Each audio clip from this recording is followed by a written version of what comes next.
Well, I'm delighted to say that joining me on the Godcast this week is Fergus Butler Gallie. Now, Fergus is well. I'm going to let Fergus tell you who he is and what he is because he's a man of many talents. Hi, Fergus. It's brilliant to get you on the Godcast. How are you? Thank you so much for having me, Alex. It's so nice to be here.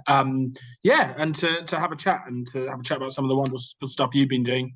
What do I do? Everything and nothing. I am ordained, although I'm currently teaching. I write.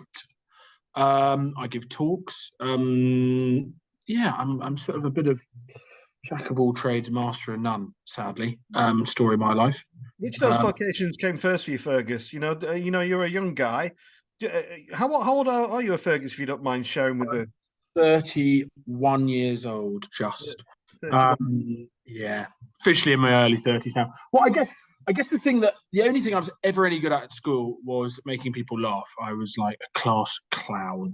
So I suppose some form of, I don't know, performance was always part of who I was. And you'll know that part of being ordained is getting up the front and performing, right? And you try not to make that the main thing. You try and allow some of the mercy of the love of God to shine through that. But fundamentally, you have got to get up in front of people and do things.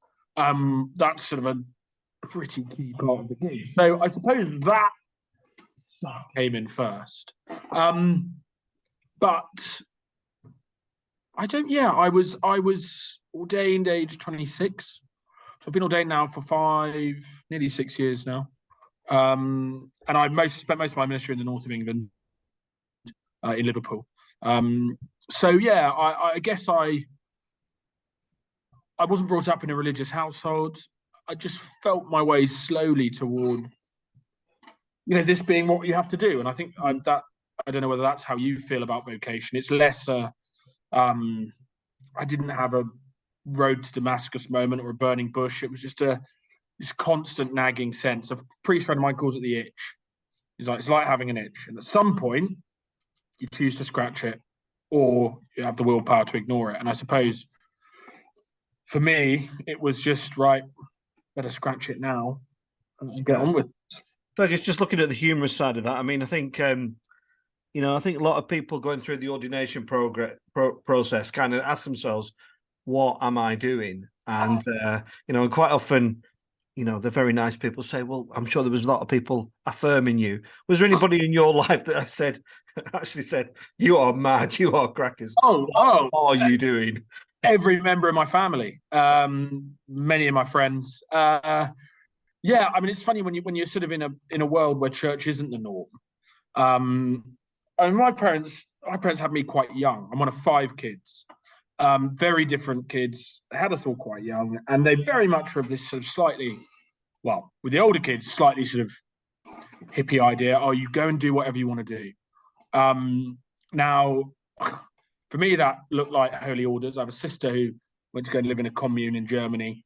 By the time they had their younger children, I think they were a bit more strict about don't go and do whatever you want. But yeah, I think there were lots of people saying, you must be mad. Why would you do that? Why, when you could do anything else? But you sort of have to explain to people it's what you have to do. And actually, once we explain that, I think people are supportive. But I had a very wise priest friend of mine who said to me, God ordains those he cannot save by any other means. And I think there's certain truth in that. That I think I found myself drawn to the life of faith generally, and then specifically to service, kind of against my instincts, almost drawn by something that was stronger and deeper and felt more true than the day-to-day decisions about, I'm going to do this job because I think I'd be good at it, or I'm going to do this job because it pays well, or I'm going to do this job because this aspect interests me. It's sort of it's a calling, isn't it? It's vocation. Yeah.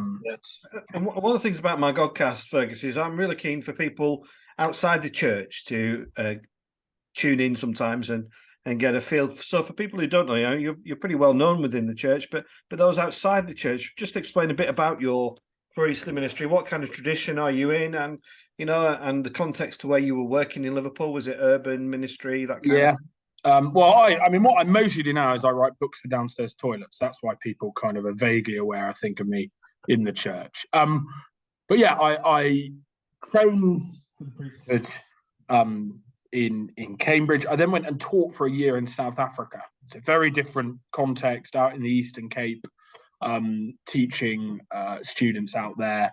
Came back and went straight into central Liverpool. So my parish was bang slap in the city centre, real mix between areas of actual real kind of wealth and vitality and the kind of renaissance and rebirth of that city post the capital of culture in 2008.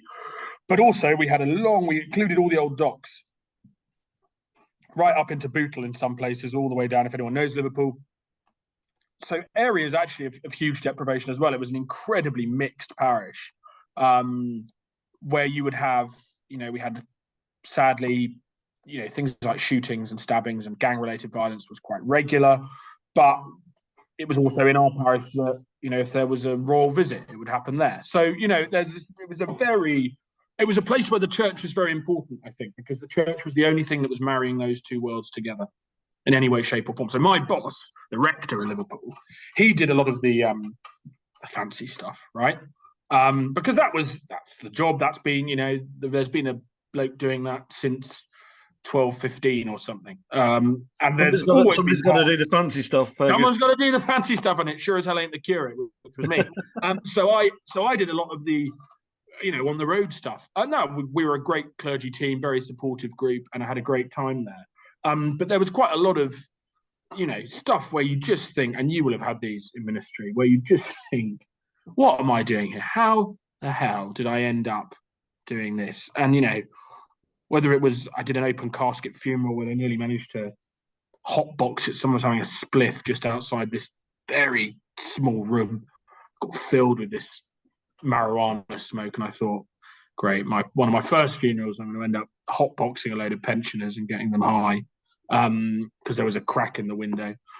Through to breaking up fights, through to all kinds of stuff. No day was the same, as I'm sure you can testify to as well. And so, yeah, my ministry there was in a very mixed parish. I'm on the whole, I'm from the kind of more high church tradition. I like, again, having grown up outside the church, it was the weird stuff it did that appealed to me, that interested me. The liturgy, the strangeness, the stuff that the church does that's not like anything the world does. And both socially, in terms of its social gospel, and in terms of its actions, its worship. Those are the two things that drew me into its life, really, I suppose. Yeah. I'm going to ask you to be, what's the word? Christians aren't meant to be kind of braggers or proud about what they achieved, but what were you most satisfied about with your time in Liverpool? What were the things that you remember thinking, I made a bit of a difference to that? Oh, the church there is doing some amazing things. We ran a project with children from the GRT, the Gypsy, Roma and Traveller community, have a large presence in what is really, sub-slum standard housing on the top of the Smithdown Road. Smithdown Road gets quite, those of you know Liverpool, quite fancy down the end with students and stuff, but the top end of it, so you get sort of up kind of Wavertree, Technology Parkway. It's quite grim. There's some really, things that are unchanged really from Victorian times in terms of the housing, and the vast majority of people living in that area are members of the Gypsy, Roma and Traveller community, often wedged in by private landlords into really very poor substandard housing. And we, ecumenical project with local nonconformist churches, working with Roman Catholic churches as well, set up under the leadership of a lady called Sally from the Methodists. Just the most astonishing initiative there, which was aimed specifically at making sure that kids were getting into school, and providing a space whereby they could go after school, where they'd be given further education support, reading, writing, basics like that they weren't able to get at school, food, clothing, etc., etc. And that as an initiative, I mean, hilarious. I did a Maundy Thursday procession sprinkling holy water on these houses, blessing these houses, which were often places that didn't look like materially places of blessing, right? I was there I made sure that I wore the fanciest vestments we had, because I thought that was important, that if we do this for the Lord Mayor or a royal visit, we owe it to these people. So there was me going down this side street in Liverpool with about 100 of these kids, like running, screaming, making as much noise as possible. They have these bowls of holy water, chucking them over each other. It was chaos, but it was, I think tangibly holy chaos. But I think the thing I was most satisfied with were the relationships. I think fundamentally Christianity is about relationship. It's relational. We have a God who seeks to enter relationship through incarnation, through death, and through resurrection. And so for me, my ministry, I've always tried to put relationship at the core. And what I'm proudest of, I think, is when that went right, when I built friendships with people that I still have to this day, and actually a relationship with that place, with that city, which I wasn't born in, I didn't have any link to, and yet has become a place that's very dear to me and remains so. Yeah. And just talking about relationships, Fergus, and with your journalistic head on, and we'll talk about the Fence magazine in a minute, but today the Church of England has announced its guidelines going forward in terms of living in love and faith. It's not my platform to talk about my views, but what do you make of it all, my friend? When the Church of England, like any Christian church, it is the guardian of what we hold to be the greatest story ever told. A story that I believe changes lives and brings light where there is darkness, faith where there is doubt, hope where there is despair, etc., all that stuff from St. Francis. How is it that the news people hear about the Church of England is invariably bad? Right? How can we, who claim to be the custodians of the best news ever declared to humanity, ever, can manage to always present things in such a way, publicize things in such a way, prioritize, I think this is a key problem, prioritize things that make us look crap, frankly, and miserable and evil in some cases. So my instinct is, again, and I know an element of that as well, they're only interested in bad news stories about us. Well, the problem is there is mostly bad news stories that use the word. And I know I've got huge admiration for you in putting forward a good news story about what the church does on a basic level. But I can't help but think there are two churches of England. There is the Church of England and the good, ordinary people of God, people like yourself in parish ministry and in sector ministry, who are proclaiming that good news on a day-to-day basis. And then there is a kind of almost, monstrous Church of England that sucks the energy and the blood and the hope and the life out of that Church of England.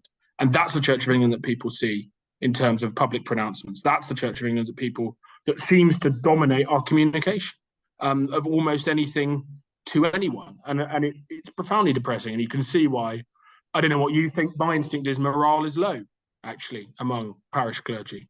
And I think justifiably so. Because, the passage in the Bible I keep coming up against when I think about this stuff is, we asked for bread and you gave us a stone. And I think the Church of England is in the institutional Church of England is just giving stone after stone to the faithful people of God. And I think that's, I think it's wrong. Yeah. I tweeted earlier that I felt that it was like inviting your best mates round for dinner and giving them a hobnob. It's just... how can we speak of a God of abundant love and generosity and then constantly be involved in just the pettiest and stupidest constraints on love and mercy and truth, and just the way we manage to present things? They say never assume malice when incompetence will explain, but I fear in some cases I have to assume both. Yeah. Fergus, do you feel we've entered into an era, a time of palliative care for the Church of England? Or do you think those two models that you just described can last indefinitely? What's your thoughts and views on what the future holds for the church under these two models that you really eloquently described? No, I think we to be a member of the church is to not fear death. I think, necessarily. Now, they're a model. Now, we can be realistic about death, and we can say, actually, I don't believe my time of death has come yet. But I think what we sort of have to realize is that we exist as, that good prayer book concept of the church militant. We are the church still battling here on earth. We have always held, right? We've always held the doctrine that church will come to an end. That church will die in some form.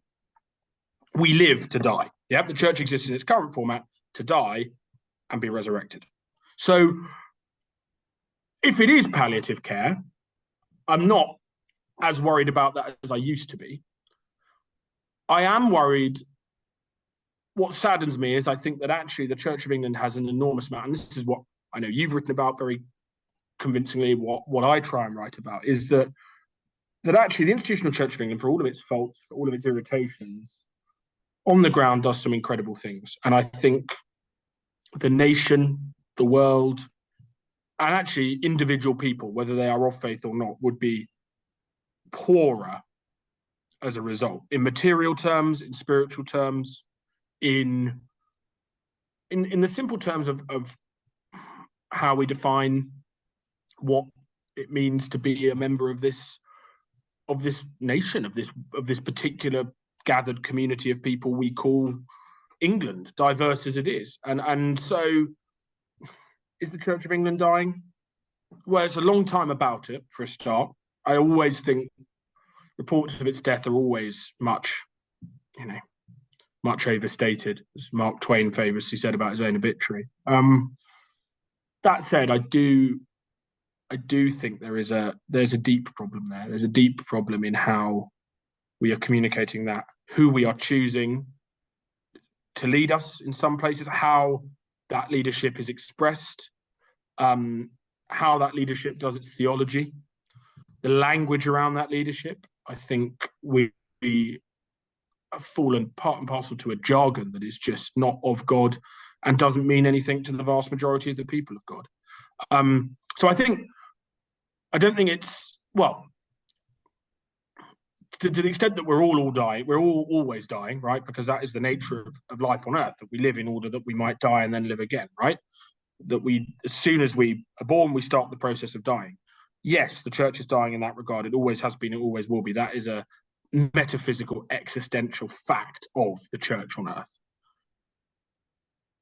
What I wouldn't like to see die with that, or die forever, right?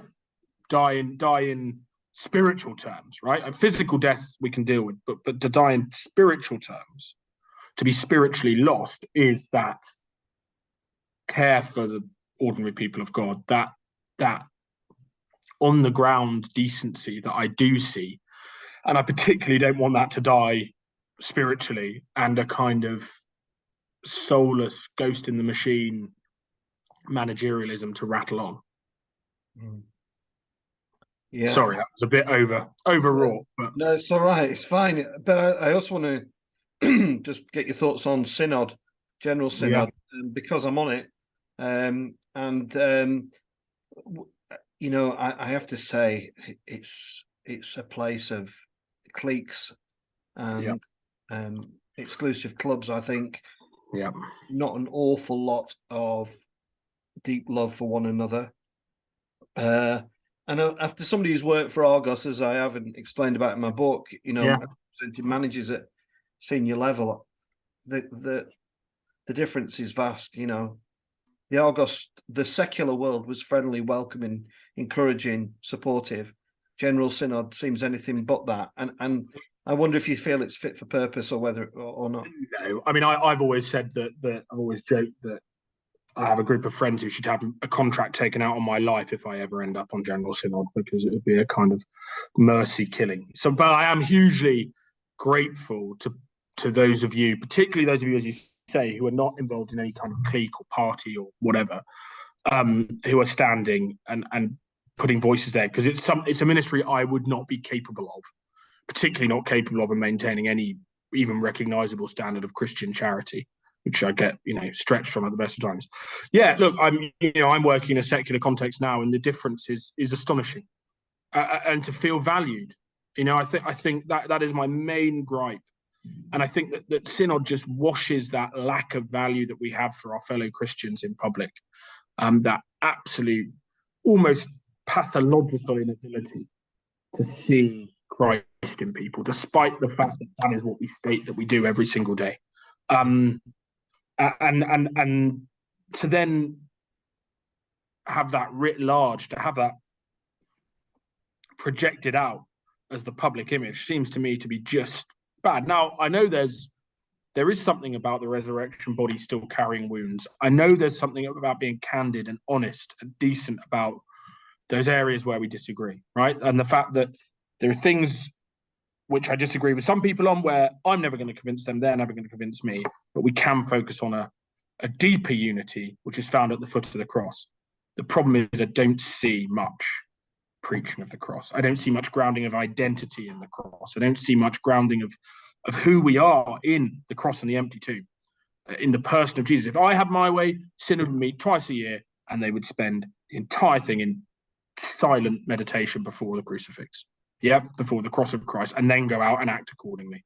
Because for me, that has to be the pivot around which we're doing things, not standing orders, not the kind of small-minded pettiness of managerialism. As you say, the secular world does this better than us. That's what's so frustrating, is that there is more decency found in,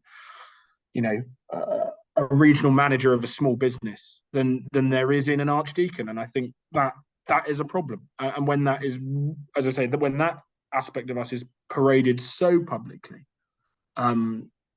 it's profoundly depressing. So, do I think it's fit for purpose? No. I think you've made that very clear. Sorry, I've never been known for beating around the bush.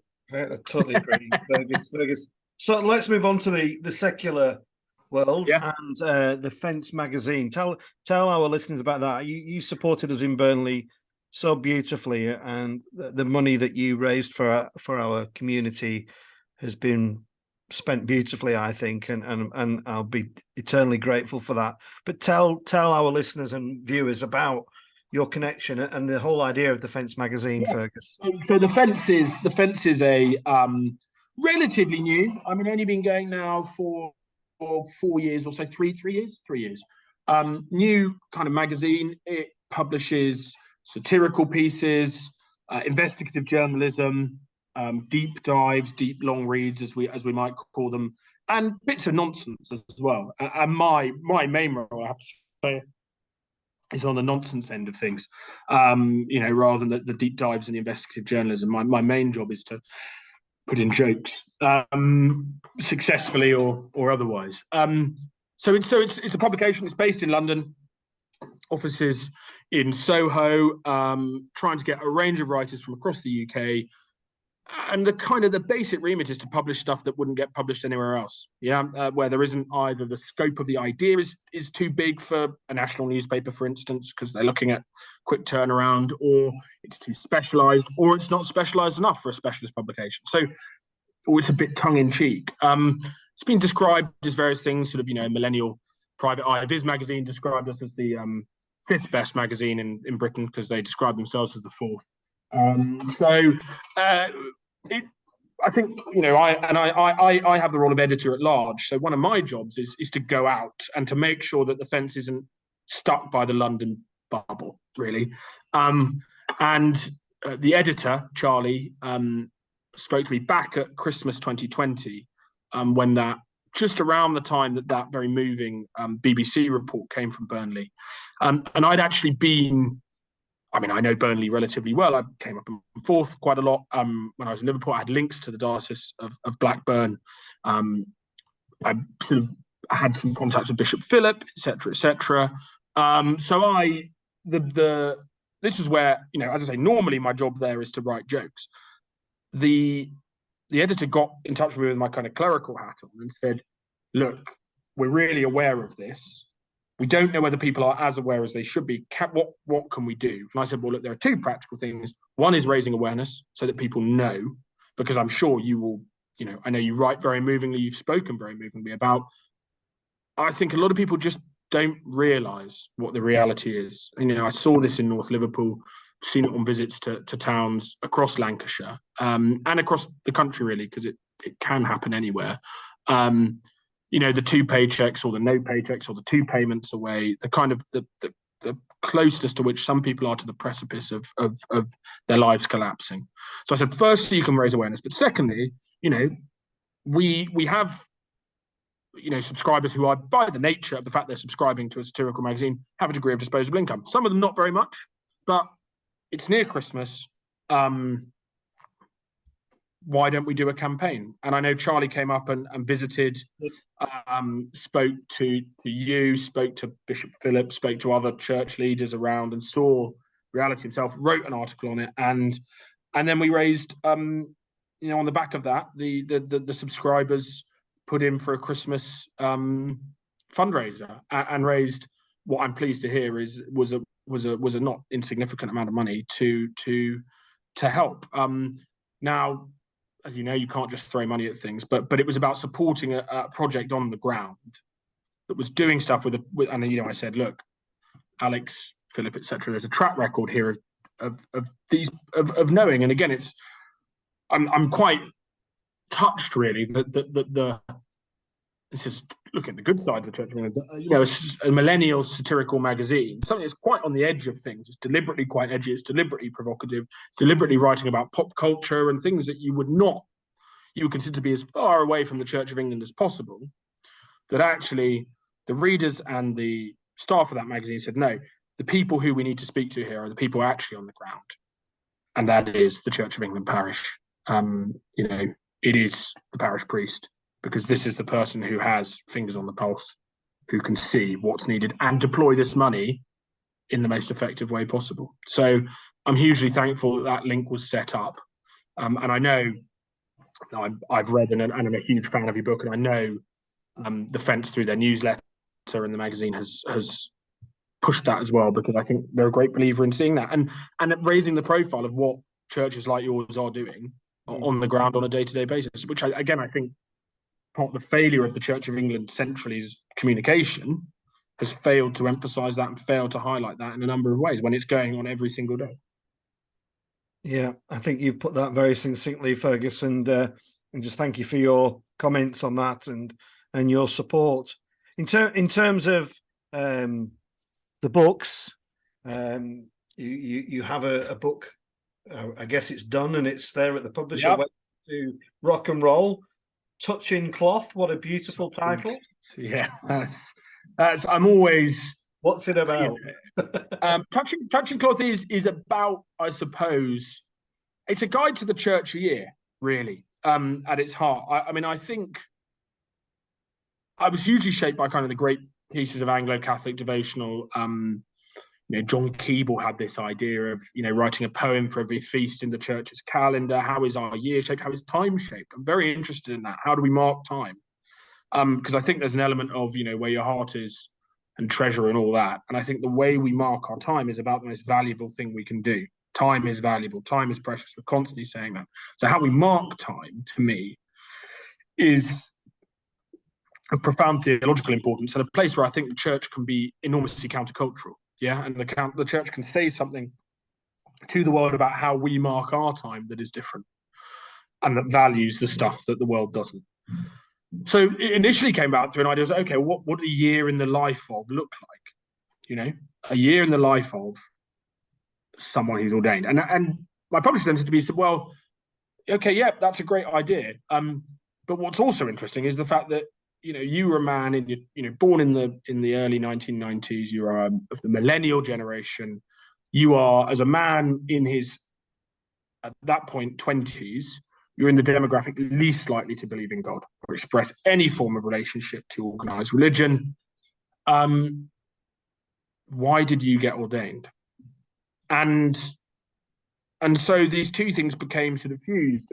What did a year of ministry look like in central Liverpool, which is a place with huge heart, with an enormous amount, going for it, an enormous amount to be proud of, but with challenges, like any community.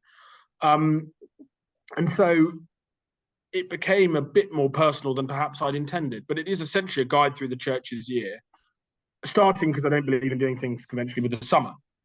And as you'll know, most places, though not all, ordinations happen around the Feast of St. Peter and St. Paul, which is at the end of June, beginning of July. So it starts with ordination and moves through the year, looking at those, those weird and wonderful things we end up doing, from harvest to remembrance through to the Feasts of All Saints, Halloween, into Advent, into Christmas, Epiphany, into the New Year, St. Valentine's Day, Lent, through Holy Week, into Easter, Pentecost, etc. I'm hoping it's a humorous book, is it? It is. It contains partly the humour comes from the human situations, really.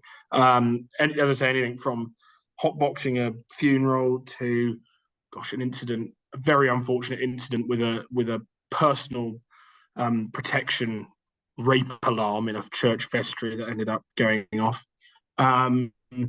Just the day-to-day stuff, a woman trying to pay for a payphone with currency dating from General Franco's Spain. Just the stuff you come across every day in ministry, where if you sit down and you laugh. And I have to say, the thing I loved most about being a parish priest, being involved in parish ministry, was I laughed every day. I cried many days as well. Yeah. But every single day, something would happen that was either so ridiculous or so out of this world, or so funny, or so clever, or such an example of God saying, okay, hang on, that I would laugh every single day. That isn't to say there weren't tough days, and they're featured as well, but the main thrust of it is, I hope, making people laugh, make people realise that there's some depth here, and that actually it's a lot of fun. I think anybody who's ministered in an urban setting would say it's a deep well of humour, and it's a deep well of tears as well, isn't it? Yeah. And I'd be very surprised if people who are involved in urban ministry say it's boring. It is so colourful, isn't it? Beautifully colourful. Yeah. Well, because fundamentally, I've got a little thing at the start of the book. I say, well, the story of St. Lawrence, when the emperor asks him to bring the treasures of the church, thinks the church is secretly rich, says, bring me the treasures of the church. And Lawrence doesn't bring gold or silver, he brings the people. And I put that at the start of the book because the sources of the humour, the sources of the joy, and the source of where, frankly, it has its purpose, are in the people of God. And they are the treasures of the church, and we ought to treat them accordingly. Yeah. Well, that's a lovely way to end, Fergus. I've really, really enjoyed chatting to you. You are a man that I could listen to all afternoon, but I think we need to keep this podcast to a reasonable length. I really hope the book does well. I know it will. I wish you well with the magazine and all your other ventures, and just thank you for giving me your time and coming on the Godcast. Thank you. Well, thank you, Alex, and I can't wait to get back to Burnley soon, and I will be certainly dropping in. Thank you for having me, and lots of love.